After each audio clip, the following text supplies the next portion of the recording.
Welcome back. Today I'm going to show you how to install the Hunter Wand Wi-Fi for the X2 controller.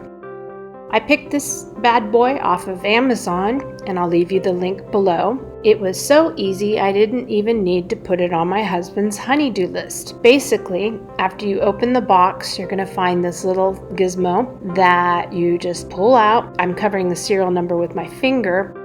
You'll need that serial number. You can spend some time reading the directions if you like. However, I found it much easier to just sort of wing it and see if I could just get it done. So I went outside to the actual Hunter controller and I open it up. You just take this little piece out here and pull it out, and then you pop the new piece in. And it doesn't really click or anything, it just sort of pops in, and make sure it's seated in there as well as you can. And then you put your machine on run, and then it tells you to launch the phone app. The HydroWise app is available on the App Store. You can get it on Google Play, and it also works with Amazon Alexa. I really thought that was great. You look for this particular program and you go ahead and download it. Once you're in there, go into the controller settings, and then you look for this green spot that says connect it to Wi-Fi, and that's what the Wi-Fi buttons look like. And you want to press that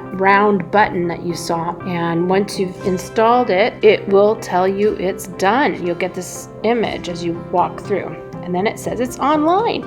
It's that easy. I hope you like your new Hunter HydroWise Wi-Fi controller. I love it. No more struggling to read the dials. Just go to the app and set it the way you want.